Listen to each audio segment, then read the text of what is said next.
Des tomates résistantes aux maladies. Tomates souffrant de fusariose. A. Les maladies des tomates Solanum lycopersicum. Il y en a tant et elles nous causent tant d'ennuis. Mais vous pouvez parfois les éviter en choisissant une tomate résistante.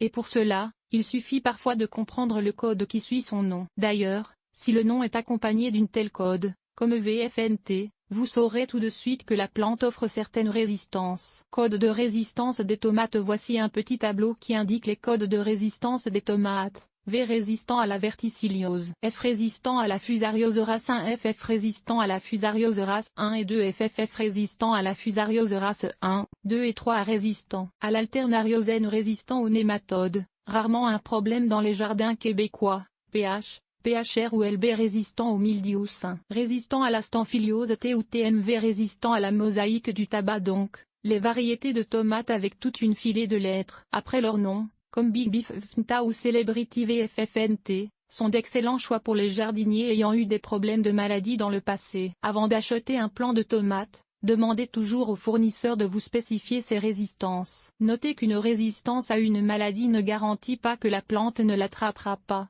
notamment si l'été est frais et humide ou si le sol est contaminé, mais retardera le début de l'infestation ainsi que sa progression, permettant souvent une récolte raisonnable. Un cas spécial ?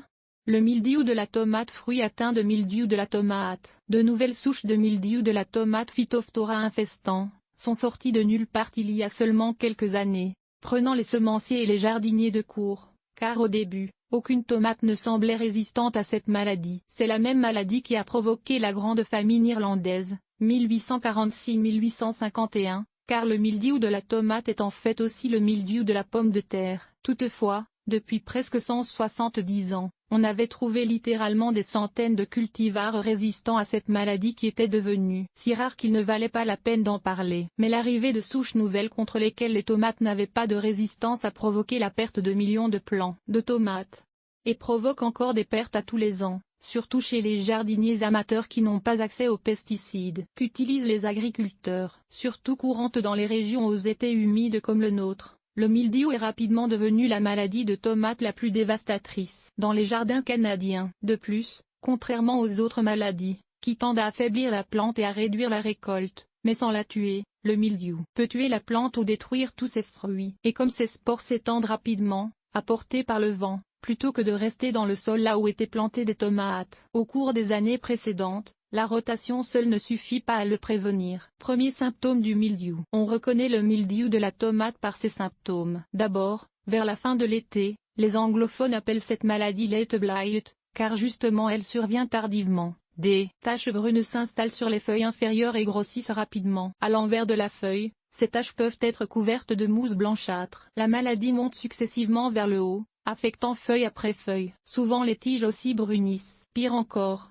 juste au moment où le fruit est presque mûr, une ou des dépressions molles et noires se forment sur le fruit et alors il n'est bon que pour la poubelle. Malheureusement, peu de semenciers indiquent la résistance à cette maladie, peut-être parce qu'ils n'arrivent pas à s'entendre sur un code commun. Certains utilisent PH, d'autres PHR et d'autres encore LB, pour late blight, mais la plupart n'indiquent rien du tout. Dommage, car c'est une information des plus utiles. Heureusement, indication PH, PHR, BR ou pas, il y existe maintenant quelques variétés résistantes à ce fléau. C'est notamment le cas de Défiant, Fantastico, Golden Currant, Iron Lady, Jasper, Juliet, Lemon Drop, Matte Wild Cherry, Mountain Magic, Mountain Mary, Mister, Striped Tigrella, Plume Régale, Prudence Purple, Quadro, Resi, Rot Murmel, Rot Zora et Wapsipinicon Peach. Si vous avez eu des problèmes dans le passé avec le mildiou de la tomate, mieux vaut rechercher une de ces variétés résistantes pour votre jardin estival. Et non,